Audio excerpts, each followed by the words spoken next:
Bismillahirrahmanirrahim. Raditu billahi rabban wa bil islami dinan wa bil muhammadin nabiyya wa rasula. Rabbi zidni ilma warzuqni fahma. Amin. Baik, sebelumnya selamat pagi anak-anak. Pagi Ibu. Sebelum memasuki pembelajaran pada hari ini, Ibu ingin memeriksa kelas kita terlebih dahulu ya. Apakah ada sampah? Coba lihat di bawah-bawah kolong mejanya itu. Baik, sebelum memasuki pembelajaran pada hari ini, Ibu absen terlebih dahulu ya.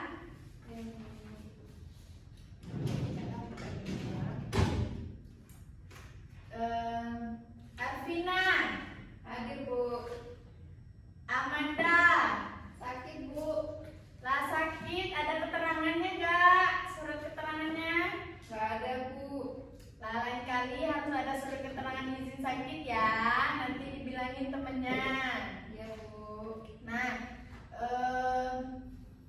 baik, selain itu ada yang tidak hadir lagi? Gak ada Bu. Baik. Baik, untuk pembelajaran kita pada hari ini kita buka dengan membaca basmalah terlebih dahulu. Bismillahirrahmanirrahim. Nah, sebelum memasuki pembelajaran pada hari ini, masih ingat nggak pembelajaran kita pada minggu kemarin itu pembelajaran apa? Tentang sholat sunnah. Nah, iya, masih ingat ya semuanya. Nah, hari ini kita akan mempelajari tentang sholat berjamaah. Nah, di sini poin-poin yang akan kita bahas itu ada pengertian, ada keutamaan sholat berjamaah, ada syarat-syarat sholat berjamaah, syarat-syarat menjadi imam, syarat-syarat menjadi makmum, terus ada lagi dalilnya, dan masih ada lagi yang lainnya ya yang akan kita bahas pada hari ini.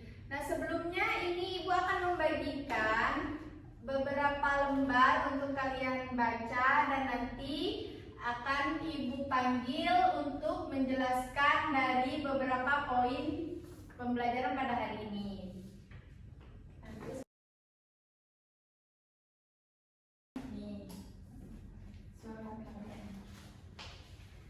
Nah, di sini pengertian sholat berjamaah akan Ibu jelaskan.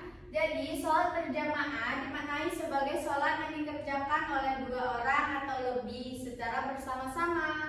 Kemudian, salah satu dari mereka menjadi imam, sedangkan yang lainnya menjadi makmum. Nah, berikutnya keutamaan sholat berjamaah akan mendapatkan ganjaran pahala yang sangat banyak, yaitu sebanyak 27 kali lipat, berbeda dengan melakukan sholat secara mandiri yang hanya mendapatkan satu pahala kebaikan.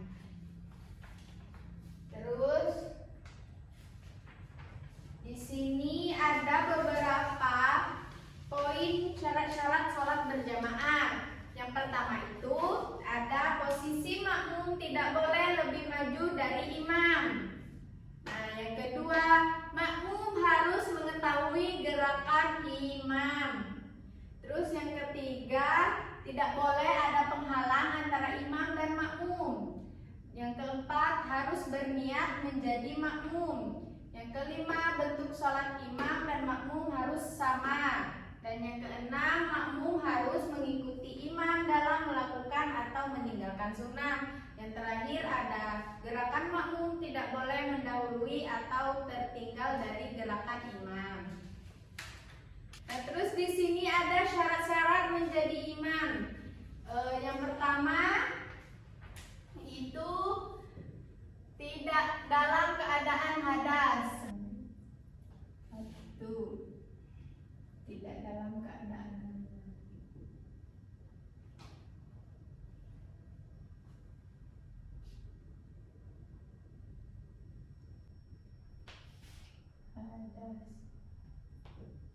Dua,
Nah, di sini ada beberapa tentang syarat-syarat menjadi imam. Jadi, syarat-syarat untuk menjadi imam itu yang pertama tidak dalam keadaan hadas. Jadi, harus berada dalam keadaan tubuh yang bersih dan suci.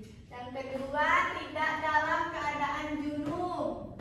Nah, yang ketiga, pada pakaian atau badannya tidak terdapat najis yang tidak dimakruh. Dan yang keempat, tidak meninggalkan i'tidal dan tumanninah.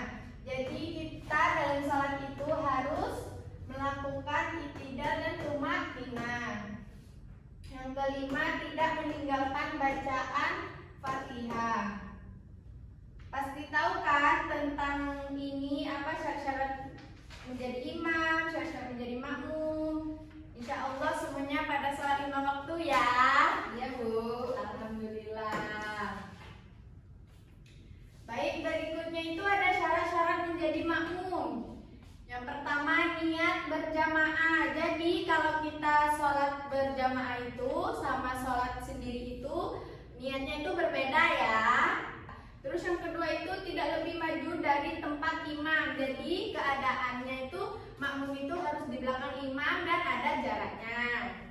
Yang ketiga, mengetahui gerakan imam. Jadi kita tidak boleh dalam sholat berjamaah itu harus ada selingnya dari imam itu. Jadi harus imam mendahului dulu. Jangan kita barengan sama gerakan imam. Terus berkumpul dalam satu tempat. Jadi di dalam satu ruangan ya, itu termasuk sholat berjamaah. Misalkan seperti di masjid, musola, di rumah juga bisa. Tetapi alangkah baiknya kita lakukan sholatnya itu di musola dan masjid. Terus yang kelima itu tidak terjadi ketidakserasian gerakan yang sangat mencolok antara imam dan makmum.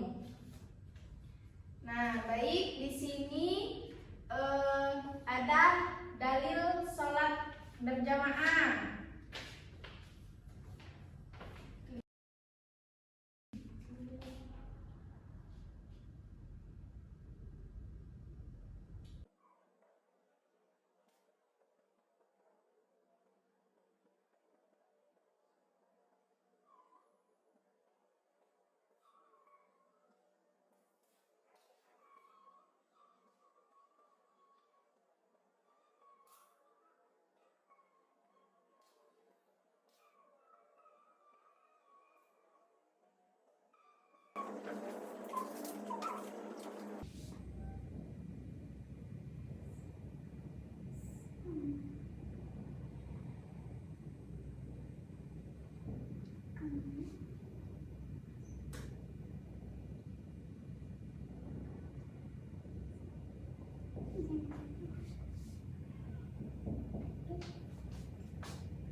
artinya?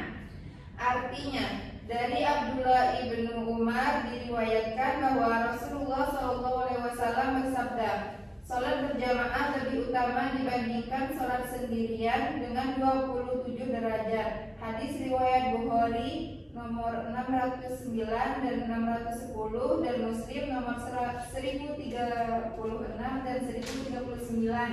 Nah, baik, kita di sini sudah mengetahui dalil sholat berjamaah. Tadi Ibu sudah menjelaskan pengertian sholat berjamaah, keutamaan sholat berjamaah, syarat-syarat menjadi imam, syarat-syarat menjadi makmum. Nah, di sini tuh yang terakhir yaitu tentang pengertian azan dan iqomah. Jadi azan dan iqomah itu berbeda ya anak-anak. Azan itu merupakan panggilan pertama yang diperdengarkan secara keras dari masjid setiap sholat 5 waktu dan dahulu dari menara masjid sebelum diperkenalkannya pengeras suara. Terus panggilan kedua setelah azan itu dinamakan apa? Iqomah. Digunakan untuk memberitahu makmum bahwa ibadah sholat akan segera dimulai. Jadi azan dan iqomah itu berbeda ya. Kalau azan itu panggilan kita untuk sholat, sedangkan iqomah itu panggilan bahwa sholat akan segera dilaksanakan. Nah, tadi Ibu telah menjelaskan semuanya tentang pengertian, syarat-syarat, dalil, dan minggu kemarin juga Ibu telah menjelaskan tentang materi sebelum ini. Nah, di sini apakah ada yang ingin bertanya? Tidak, Ibu. Nah, kok nggak ada? Terus ada ya. Ibu tunggu beberapa menit ya. Ini harus ada yang bertanya. Ibu, saya mau bertanya. Ya, baik. Apa? Jika sholat berdua sama ayah di rumah, apakah itu sudah termasuk sholat berjamaah, Ibu? Nah, tadi jika sholat berdua sama ayah di rumah, apakah sudah termasuk sholat berjamaah? Nah, itu sudah termasuk. Tetapi alangkah baiknya kita melakukan sholat berjamaah itu di masjid dan musola. Itu juga kalau kita sholat berjamaah di masjid dan musola itu bisa beradaptasi dengan masyarakat di sekitar kita, tetangga-tetangga kita. Alangkah baiknya itu sholatnya di masjid dan di musola, karena begitu juga kalau kita sholat berjamaah di masjid dan di musola itu kita juga mendapatkan pahala. Kita menuju masjid, menuju musola. Jadi alangkah baiknya lebih baik lebih dari 2 orang seperti pengertian yang telah Ibu jelaskan tadi. Dikerjakan oleh 2 orang atau lebih secara bersama-sama. Tetapi alangkah baiknya itu harus lebih dari 2 orang agar kita bisa memahami bahwa sholat berjamaah itu dengan banyak orang terus mendapatkan pahala dengan 27 kali lipat. Jadi kita tuh banyak banget pokoknya pahalanya kalau kita sholat berjamaah itu, karena kita telah menuju ke masjid tuh, kita jalan ke masjid itu. Nah, itu kebaikan. Terus udahlah bisa beradaptasi dengan masyarakat. Nah, itu artinya tuh dapat nasi katanya. Udah dapat nasi, udah dapat pahala, masya Allah banget kan. Jadi kita harus sholat berjamaah di masjid dan di musola, alangkah baiknya. Tetapi itu juga sudah termasuk sholat berjamaah. Nah, ada lagi yang ingin bertanya? Nah, ini Bu, misalkan mengapa sholat berjamaah lebih utama dari sholat sendirian? Mengapa tadi itu keutamaan sholat berjamaah? Artina, tolong itu jawab pertanyaan tadi. Karena sholat berjamaah lebih utama dibandingkan sholat sendirian dengan 27 derajat. Ya, 27 kali lipat ya. Jadi itulah sangat penting kan sholat berjamaah itu. Maka janganlah malas-malas, apalagi itu subuh. Kalau kita mau sholat gelap-gelapan menuju masjid, menuju musola musola itu insya Allah ya akan berlipat ganda gitu. Baik, tadi sudah ada yang bertanya, terus juga Ibu sudah menjelaskan dalil-dalilnya. Nah, di sini Ibu mau pertemuan minggu depan menyetor hafalan dari dalil sholat berjamaah beserta artinya. Tadi temennya yang tidak masuk tolong bilangin materi kita pada hari ini. Terus kalau enggak kirim itu materinya. Terus bilang ada ini ya, PR hafalan. Jadi untuk yang sakit nanti tolonglah ya dibikin surat izin supaya tahu benar nggak dia ini sakit. Apalagi ini pembelajaran pendidikan agama Islam.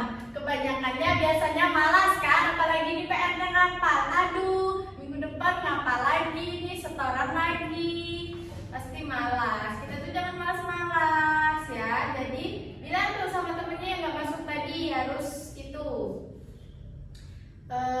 bikin surat izin sakit. Bener nggak dia sakit? Nanti dia malas belajar pendidikan agama Islam karena ngapal-ngapal. Nah mungkin ini sekian ya pembelajaran kita pada hari ini. Semoga untuk pembelajaran pengertian sholat berjamaah dan lain-lainnya ini bermanfaat bagi kita semua. Apabila ada kata atau penyampaian Ibu yang kurang jelas, nanti bisa ditanyakan lagi lewat WA ya, bisa hubungi Ibu nanya-nanya. Baik, Ibu mohon maaf ya jika ada kata atau penyampaian yang kurang tepat. Jangan lupa ini nanti PR-nya diapalin, bilang sama temennya tadi. Mungkin ini sebelum meninggalkan kelas harus bersih. Coba lihat ada sampah-sampahnya tidak. Kita menuntut ilmu itu harus keadaan bersih ya. Begitupun baliknya kita harus bersih. Baik, tidak ada sampah-sampah. Ini udah makan belum? Sudah Bu. Alhamdulillah, nanti istirahat. Ini ya, jajan-jajan. Baik, untuk materi pembelajaran yang cukup sekian, kita tutup pembelajaran pada hari ini dengan melafazkan alhamdulillah. Alhamdulillahirabbil alamin. Ibu akhiri wabillahi taufiq wal hidayah. Wassalamualaikum warahmatullahi wabarakatuh. Waalaikumsalam warahmatullahi wabarakatuh. Kasih ya. Ya Bu.